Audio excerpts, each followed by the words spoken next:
इस वक्त की बड़ी खबर, लोकसभा चुनाव के दौरान भड़काऊ भाषण देने के मामले में बीजेपी अध्यक्ष अमित शाह की मुश्किलें बढ़ सकती हैं। खबर है कि पुलिस ने अमित शाह पर गंभीर धाराओं में आरोप पत्र कोर्ट में दाखिल करने की तैयारी पूरी कर ली है। अमित शाह पर भड़काऊ भाषण देने के आरोप में थाना नई मंडी में मुकदमा दर्ज हुआ था। गंभीर धाराओं में चार्जशीट पेश करने की तैयारी पुलिस कर चुकी है। संवाददाता अशोक तिवारी हमारे साथ जुड़ रहे हैं। अशोक, चार्जशीट दायर करने की पूरी तैयारी हो चुकी है, क्या संबंध है, हमें अपडेट है आपके पास?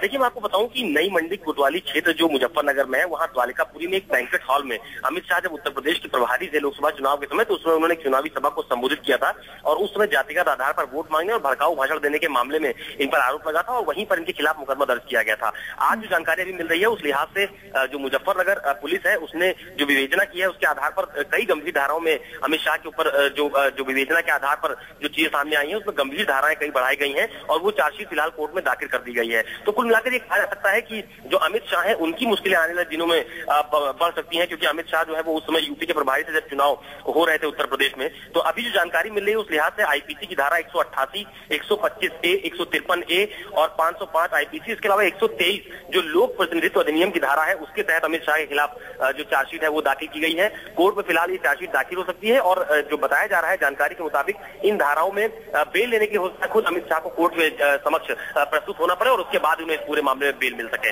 तो कुल मिलाकर ये कहा जा सकता है कि उत्तर प्रदेश में जो अमित शाह के खिलाफ जो मामला दर्ज किया गया था, उस समय ऐसा नहीं लग रहा था कि ये मामला इतना तूल पकड़ेगा, लेकिन अब विवेचना के दौरान जिस तरह से अमित शाह के खिलाफ जो धाराएं बढ़ाई गई है मुकदमे में, वो कहीं ना कहीं अमित शाह की मुश्किलें आने वाले दिनों में बढ़ा सकती हैं। खास बात ये भी है कि अभी आज चार्जशीट दाखिल करना भी एक अहम माना जा रहा है, क्योंकि इस समय उत्तर प्रदेश में उपचुनाव हो रहे हैं। 13 सितंबर को यहाँ पर मतदान हो रहा है। पूरे प्रदेश में जो बीजेपी के नेता है वो बढ़ चढ़कर प्रचार प्रसार कर रहे हैं। तो ठीक उस समय अमित शाह के खिलाफ इस तरह का एक जो मामला है वो सामने आना कहीं ना कहीं बीजेपी के लिए थोड़ा बहुत नुकसानदायक भी साबित हो सकता है। जाहिर तौर पर यही एक महत्वपूर्ण बात भी है कि 13 सितंबर को उपचुनाव होने हैं और ऐसे में अमित शाह के खिलाफ चार्जशीट जो है वो दायर की गई है। जो धाराएं आप बता रहे हैं कि काफी गंभीर धाराएं हैं जिन्हें शामिल किया गया है, ऐसे में अब कानूनी तौर पर अगला कदम क्या होगा इस पूरे मामले में? देखिए, कानूनी तौर पर चूंकि मुकदमा जो दर्ज किया गया था उसके बाद अब जो पुलिस है उसने अपनी विवेचना पूरी कर ली है। जो मुकदमा दर्ज था उसमें पुलिस ने विवेचना पूरी कर ली है।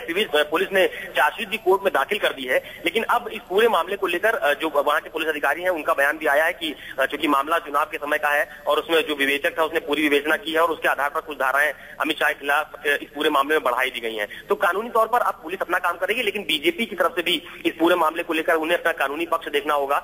कोई बड़ी सलाह लेकर अमित शाह को इस पूरे मामले को देखना होगा, क्योंकि ये बहुत संगीन धाराएं बताई जा रही हैं और इसमें जैसा कि जो जानकार है वो ये मानते हैं कि इसमें कुछ प्रावधान ऐसा भी है कि अमित शाह की दिक्कतें इसमें बढ़ जाएं।